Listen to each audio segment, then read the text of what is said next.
शेर याद आता है कि कौन कहता कि आसमां में सुराख नहीं हो सकता, एक पत्थर तो तबीयत से उछालो यारों। हमारे परिवेश में बहुत सारी कुछ महीनों पहले मैं यहाँ की सारी तस्वीर दिखाया था, आपने विजुअल, मैंने सारी चीज़ें आपको दिखाई थी।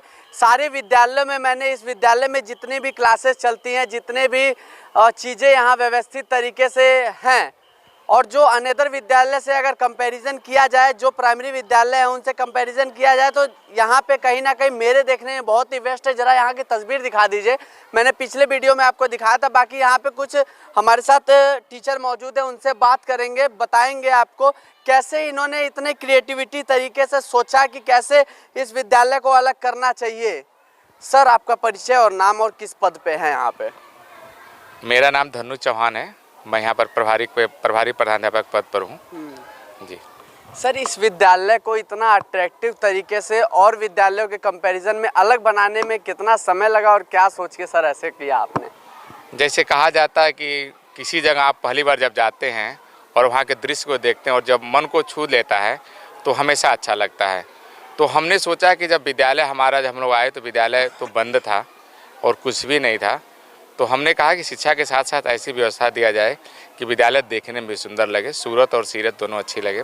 और आज धीरे धीरे एक योजनाबद्ध तरीके से बना कि ऐसा ना हो कि कहीं भी लगा दिया जाए।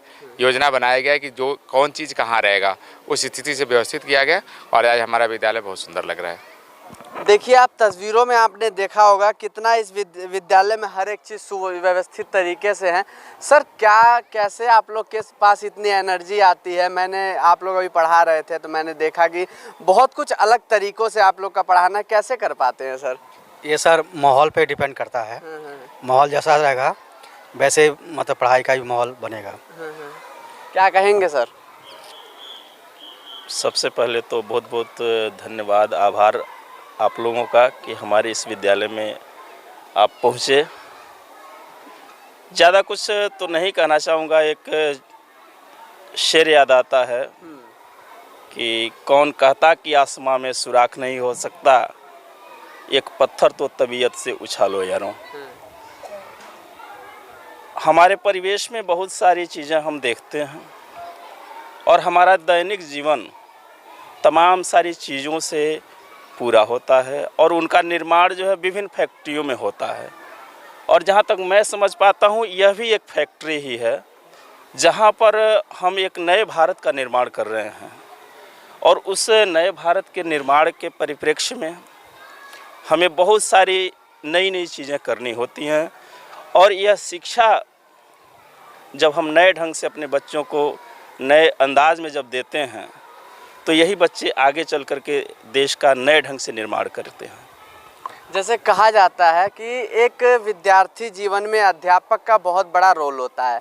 अगर कहा जाए तो सभी अध्यापक तो अच्छे ही होते हैं, लेकिन जो अध्यापक बच्चों को अपने बेटे की तरह पढ़ा के और उसको आगे बढ़ाए, वही अगर कहा जाए तो असली जीवन में वही एक अध्यापक होता है।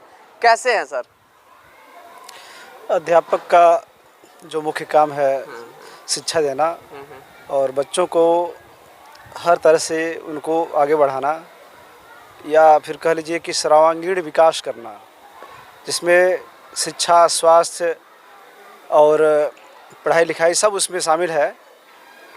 बाकी संस्कार भी इसमें सिखाया जाता है, कैसे किसी से बात करना है, उठना बैठना, सब कुछ ये मिला जुला के हम लोग चलते हैं, तभी जा कर के विद्यालय इस मुकाम पर पहुंचा है, जिसमें आप लोगों का भी बहुत बड़ा हाथ है जो दुनिया को बताने में आप लोग लगे हुए हैं। ये बहुत अच्छी बात है। क्या सर, क्या कहेंगे? बस सर, यही कहना चाहूँगा कि जब मैं अपने स्टूडेंट लाइफ में था तो जो अपेक्षा अपने टीचर से मैं करना चाहता था कि किस तरीके से मुझे पढ़ाना, वो पढ़ाएं, वही अपेक्षा आज जब मैं टीचर बन गया हूँ तो महसूस करता हूँ कि बच्चे हमसे क्या अपेक्षा करते हैं, उस पर खरा उतरने का प्रयास करता हूँ सर, मेरा एक अहम सवाल रहेगा कि जो हमेशा मैं कवरेज पे रहता हूँ तो मैं देखता हूँ बहुत ऐसे विद्यालय हैं जिसमें टीचर तो तैनात होते हैं प्राइमरी विद्यालय की मैं बात करूँ, लेकिन वो टीचर नहीं आते हैं सर, क्या कहना है इस पे सर आपका? हम लोग और लोगों की बात नहीं करेंगे, हम लोग अपनी बात बताएंगे कि हम लोग ससमय विद्यालय आकर बच्चों को अच्छी शिक्षा देने का प्रयास करते हैं। सभी अध्यापकों में एकजुटता रहती है, सकारात्मक सोच के साथ बच्चों को आगे बढ़ाने का हम लोग प्रयास करते हैं। क्या कहेंगे सर, क्या कहेंगे? बस यही कहेंगे कि यहाँ के दोनों प्रधानाध्यापक और जितने भी हमारे टीचर हैं, आपसी तालमेल के द्वारा इस विद्यालय को आगे ले जाया जा रहा है। सब लोग लगे हुए हैं, तन मन धन से काम कर रहे हैं। यहाँ के सभी टीचर जो हैं वो नौकरी नहीं कर रहे हैं, सेवा कर रहे हैं। वो तो हमें दिख रहा है सर कि नौकरी नहीं की जा रही है, क्योंकि साल में अगर एक विद्यालय को देखा जाए, एक प्राइमरी विद्यालय को, तो 70 से 75 हज़ार रुपये ही एक विद्यालय को मिल पाता है सरकार के द्वारा। लेकिन मुमकिन नहीं है, हर एक चीज़ मेंटेनेंस को लेकर, हर एक चीज़ों को लेकर आप साफ तौर पे तस्वीरों में देख पा रहे होंगे कि 70-75 हज़ार आज के ज़माने में कुछ नहीं है। कहीं ना कहीं इन टीचरों का उस पर पूरा ध्यान है, पूरा श्रेय है। इसी वजह से इस विद्यालय को इतना हंसता फूलता दुरुस्त बनाया गया है। क्या कहेंगे सर? सर हम इतना ही कहेंगे कि हमारे जो शासन की मंशा है, उस मंशा के अनुसार हम सभी शिक्षक अपने पूरी मनोयोग के साथ जितना संभव हो सके हम सब बच्चों के अंदर उनकी अच्छाइयों को खोज के और हम लोग के अंदर जो अच्छाइयाँ उसको समावेशित करके बच्चों को आगे बढ़ा रहे हैं। इसी का उदाहरण हम अभी जल्दी बता सकते हैं आपको कि हमारे बच्चे स्टेट लेवल तक पहुंच गए हैं। कम से कम 25-26 बच्चे ऐसे हैं जो पीटी हुआ, बैडमिंटन हुआ, सांस्कृतिक कार्यक्रम हुआ, दौड़ हुआ, जूडो हुआ, कुश्ती हुआ, इसमें सारे बच्चे स्टेट में प्रतिभाग करेंगे।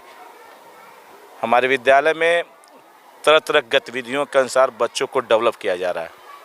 ठीक, जैसा कि देखा आपने यहाँ के टीचरों, जो विद्यालय के टीचर हैं, उन्होंने क्या बातें बताई आपने गौर से सुनी। कैमरा पर्सन के साथ मैं सुनील श्रीवास्तव, महाराजगंज एक नई सोच।